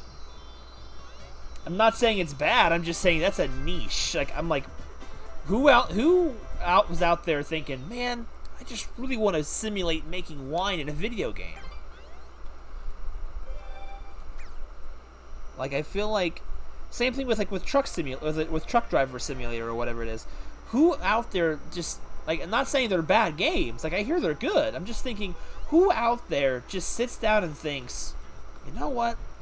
I want to make a video game that simulates what it's like to be a truck driver. And that's the game. Like, Farming Simulator seemed kind of weird considering the fact that it's like, well, that's just, you could just play Harvest Moon. But then Farming Simulator is more like realistic major economy style farming, not like little hometown farming.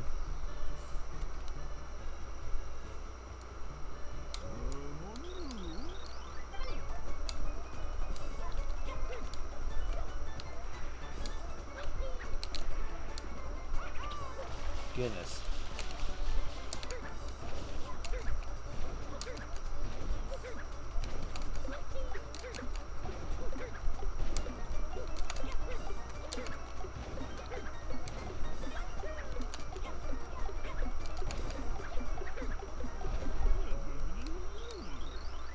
Wait, that is weird. What? There's a third one, but it doesn't give... Okay, I'm out of here. Bye-bye. You can keep your prize.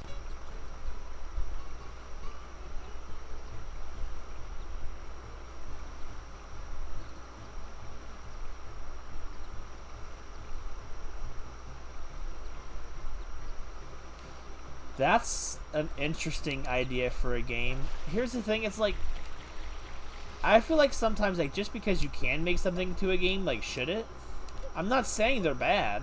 I'm not, I don't know. I'm just out there thinking, who asked for it? Doesn't necessarily matter who asked for it. It's the real question is who's playing it, and that's the question of the day. Where do we go now? Oh, let's go Peanut Park. We haven't hit up Peanut Park yet this stream.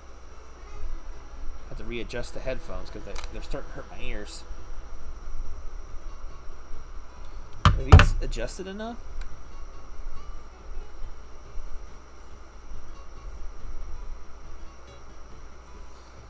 I feel like games like that, they're entirely based on how funny the player is at making the game enjoyable for other people. I commend people that have that ability. I don't know what I would do in a game like that. I'd have to start making up headcanons and nonsense about what's happening on it.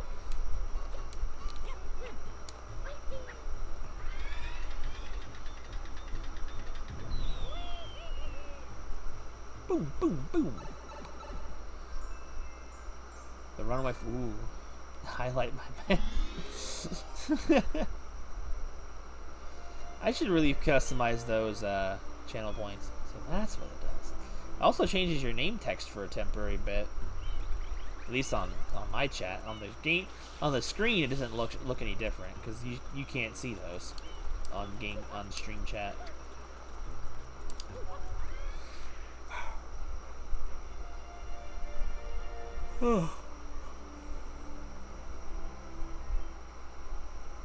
This mission is awful unless you cheese it. Yeah, it's a mission that can be done in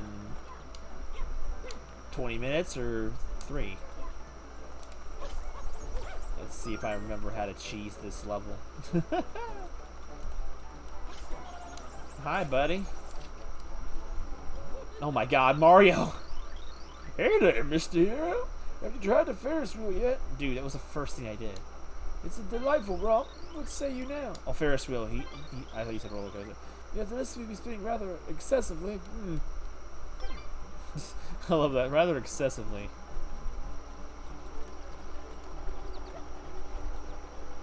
Five-star emote. BB. Well, yeah, I don't have any other one else subbed to me to be able to make more emotes. Yeah, they're terrifying. Electro Koopas.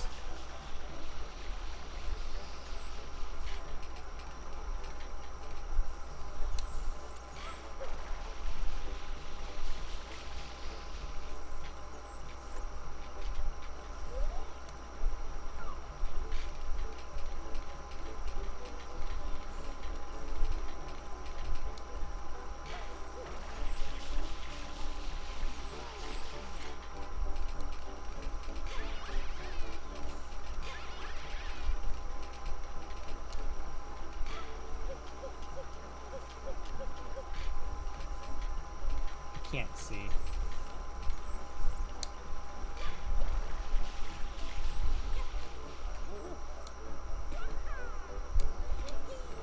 Oh, bye! Yeah, I mean, I think certain 64 games have worse camera, but yeah, that's not a well-optimized location. This mission's camera is pretty bad, especially if you're doing it legit. I can't even see where I am.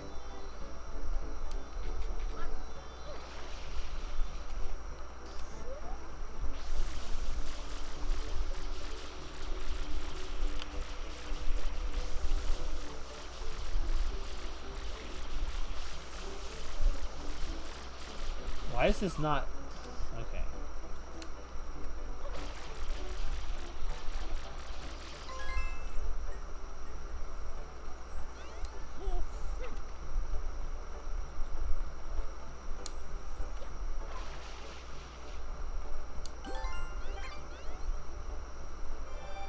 Even if they could swim, they're wearing electrical shell. They'll be electrocuted to death upon contact with the water.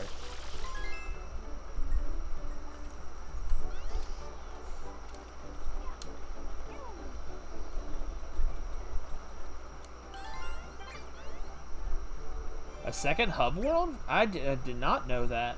I don't know my Mario stuff, do I?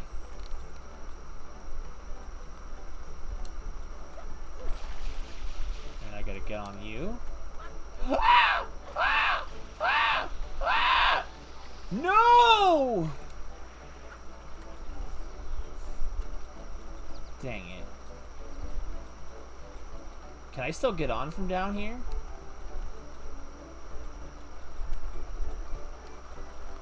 Oh, no one can ride the Ferris wheel now. This is so lame. When is it gonna be fixed? When it's ready. As you can see, it just spins and spins. Sorry, but this ride is just not working well at the moment. Oh, okay. Good, good, good, good.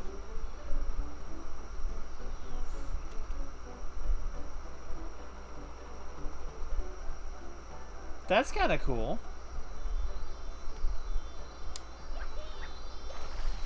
That was fast.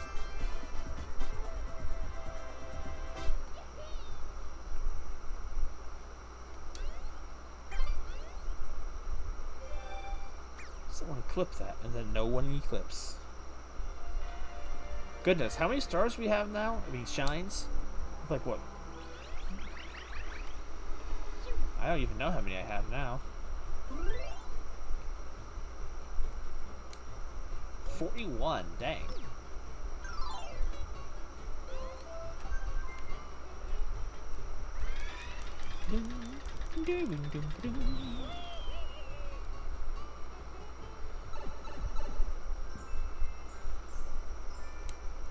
The Yoshi Go Around secret. Another one of my... I'm not a big fan of a lot of the secret levels. At least as a kid I wasn't. Oh, those things are creepy. And never in a required part of the game. Which part of the parks is? Oh, you know it, don't you? You're regular out here. Right? The sunflower was able to keep the child safe and sound. Now the child will surely grow up to be big and healthy. Wait, what? See, that's what I mean. There's story in these episodes.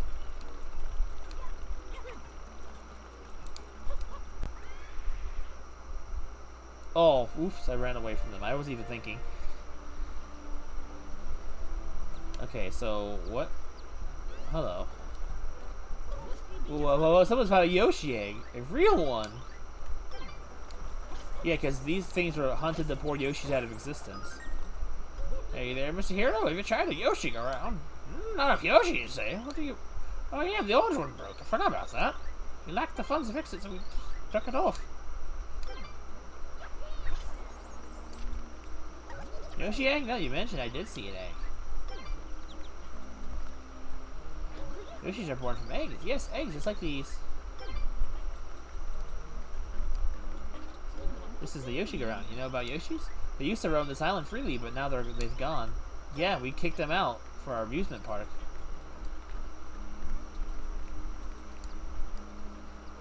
Look at that! Only the orange Yoshi, only the orange Yoshi on the ride disappeared. What does that mean, mister? Huh? It means there's a mystery afoot.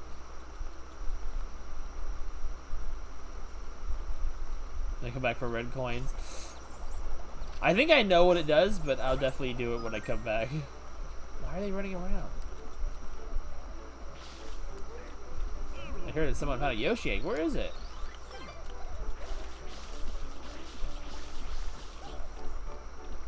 Hey, Dad, let's ride the Yoshi egg. Come on.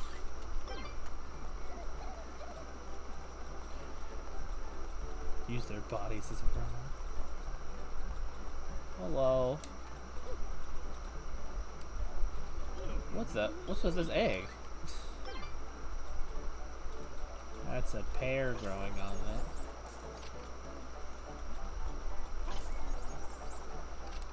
it. Okay.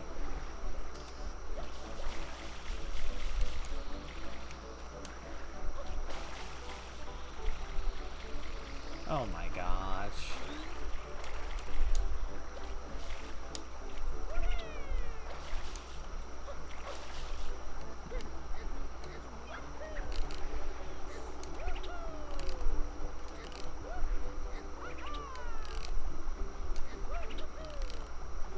There we go. I knew I could do it. I love them too. They're so funny. The only one like that in the game. I never understood why the bananas turned Yoshi pink. She just ate that thing. Now I need to turn you orange.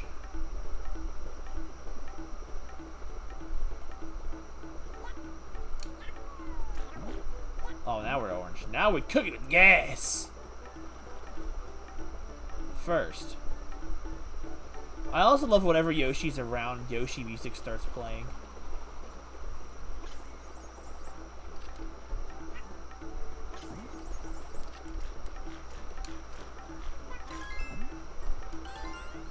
Nose fruit.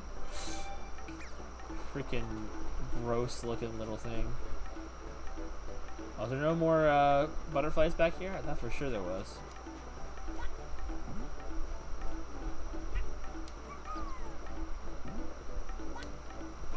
Die. Where's this go? Where you go?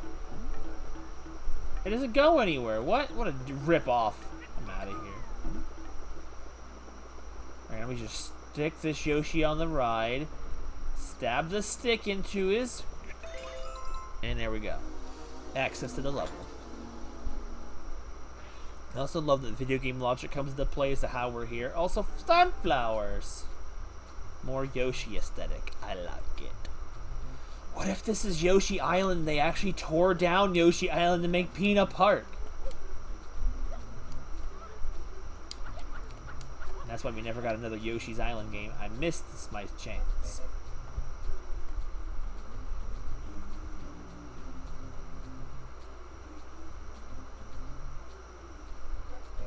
Could you do that? I hit it. You can hear the clicking.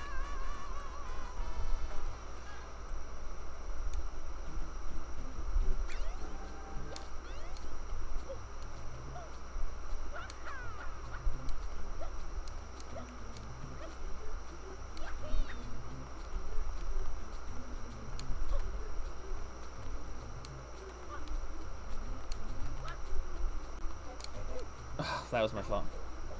I tried a lot. I feel like I did that as a kid too.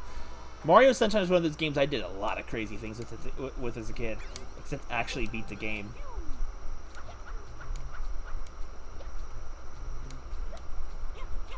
Dang, failed.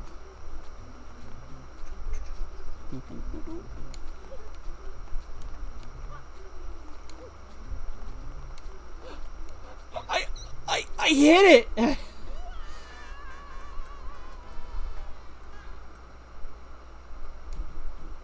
It's quite possible, honestly. I'm out of lives.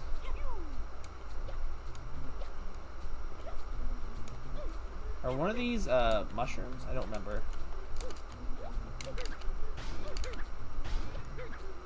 That's a coin.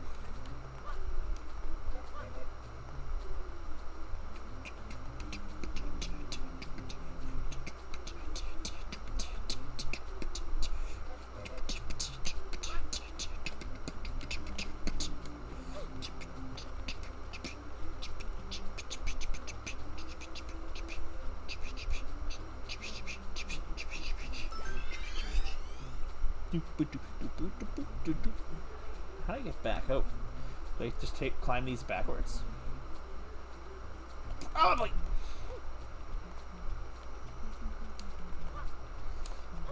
Yeah. Can I get on the nail? Get on there.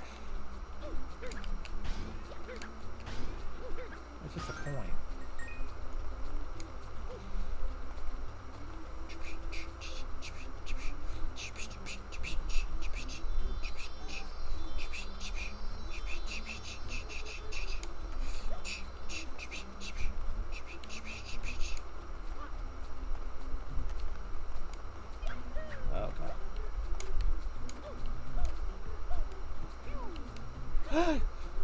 That did not look like I was gonna make it.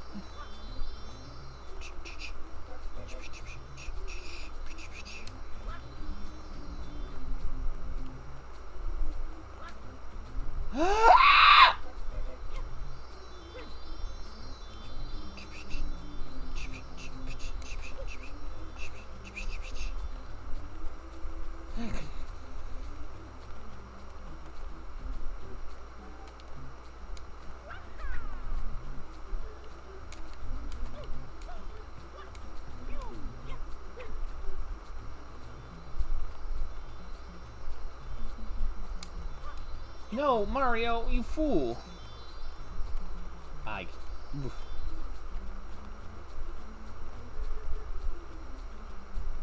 Oh god, ouch!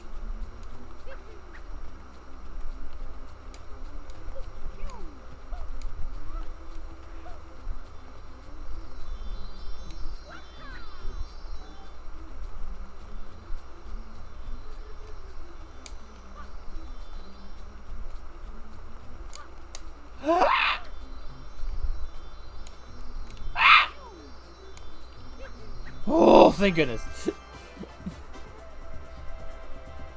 Oh, I just noticed my blue coins. Nice. Nice.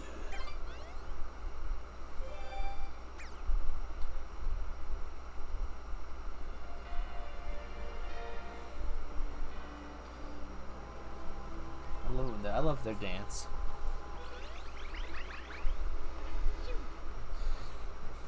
Now, why don't... Oof. I love how in the moment you touch the control stick, you slide off of that thing. It's like, what do they expect you to do? I almost forgot I had to float for a second. Oh yeah, I've bled again. Like, wait, I don't think I can make that jump. No, wait, I have the backpack. Remember back when this... I think, honestly, for some reason, Noki Bays always does that one when your thing is gone up to a certain point. So it's like, oh, in case you didn't know how to go in, but if you've gone in once, it should take that away, like it does with every other one. Like until you eat the pineapple on top of the thing, it keeps showing you the pineapple. It's like, you know, I don't need to be shown how to go into the level when I've done it already.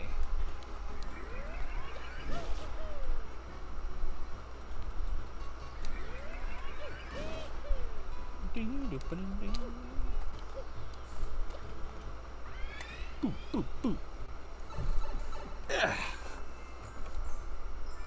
The chain jump bath. Oh boy.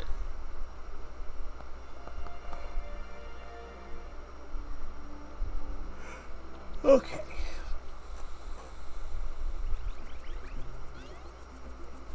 Nope, they just want you to find this place out of just pure exploration. Hello, buddy. Oh, you got another problem over here. This thing's bigger than all them pups put together. When it's chained up, there's no problem, of course, but when that thing is loose, we're in a huge trouble. Oh, yes. These owners always has burnt hands. It's pitiful. What's this? Hot spring. Open. Refresh your body and spirit with a dip. That's like no, actually, it kind of does show you the objective and the mission opening. No, we should be steamed bad, Chain Chomp. Maybe I should head over to the hot spring and calm myself. I love the barrels. Alright, bye-bye, boy. They're like, what did you do that for? You just sent my creature... Well, they do not seem to like bathing.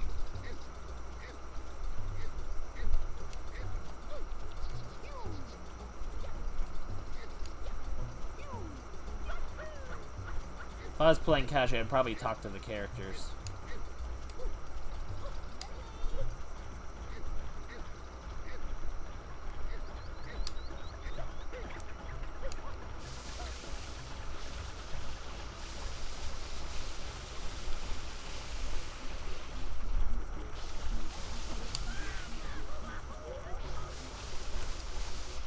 Oh, God. He got so far away. Mario 64 chain jump.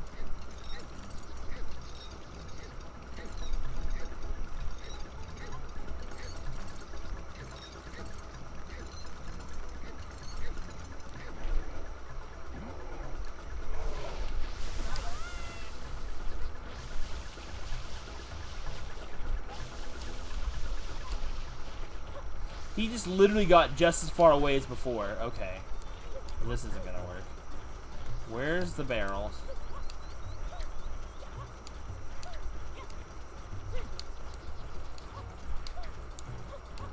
Oh, they respawn too. That's nice. If they respawn, what's the point of having 3? If I can get a direct hit on him, it just extinguishes him immediately. I think.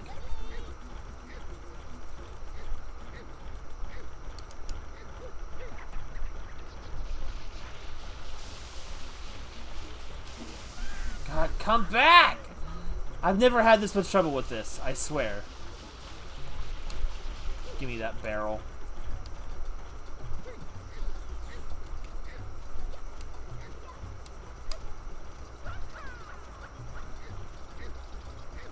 We're gonna get in position. That's probably true.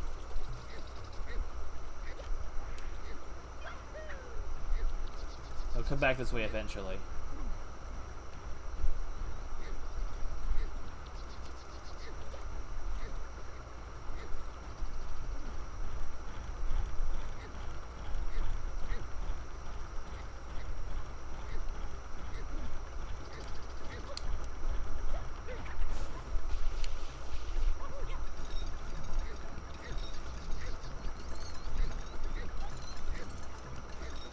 I was a foot away. True, because you almost never need the barrels in most situations. You know, for something that doesn't like bathing, it sure seems happy. I love these guys whenever they're playing their tune. Come on, sir. We're expecting you to be. Were you expecting to be a bit busier? But you're the shy type, so you can keep your cap on. The point is, a hot spring is relieve your stress. It's quite mysterious, but this hot spring will relax your soul. I want to go to a real hot spring sometime. It's between you and me, but the water for the hot spring poured out of that big plant over there, and it looks, well, let's just say, it looks bad, and it gave us a bad rep. Wait, what? It's just as pure as the hot spring water, and it's good for you. Well, it goes to show the importance of appearances, I guess.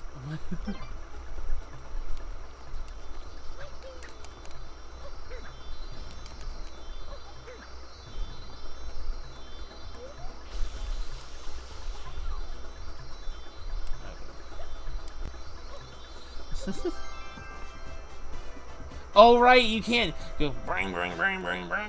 I love that. Man, I feel like I don't play a lot of games from my childhood that much. I need to go back to Pikmin too, Pikmin as well. By the way, since I mentioned that, like we picked it up a few weeks ago. I haven't gone back to it yet.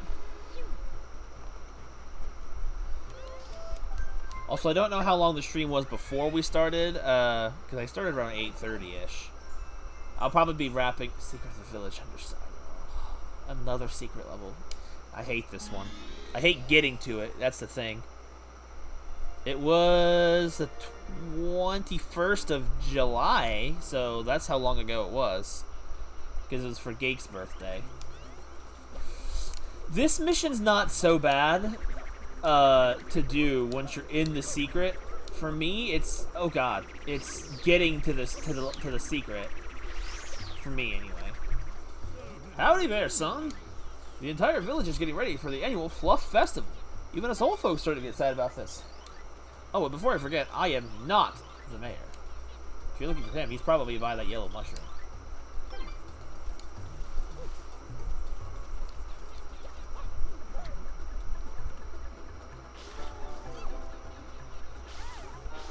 The notes are all different, too. It feels like it, huh? Because like my streams have been so infrequent lately. Also, real quick reminder for everyone that's still here. I know there's this it's lower traffic now, but Friday night is we're gonna finally start Miitopia. If anyone wants me to have any particular Miis ready for it, let me know. Like if there's any characters that I should make. Give me that that heads up now so I can make them off stream. So I don't have to spend stream making Miis.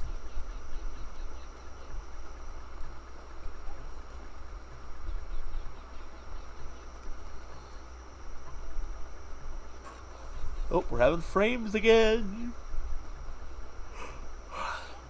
We had a good stretch of not having any problems, so... I will probably be wrapping up streams soon.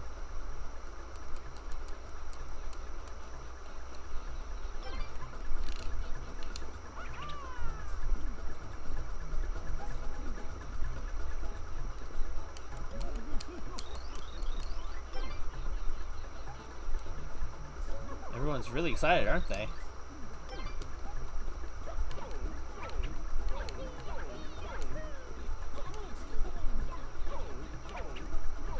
I love how that worked. They say look to the moon, right? There it is.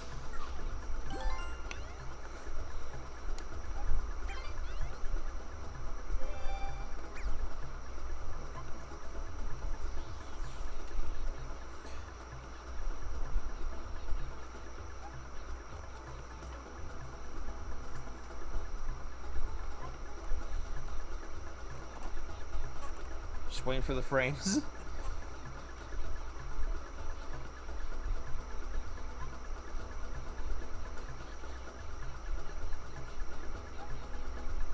Why is this mushroom covered in water?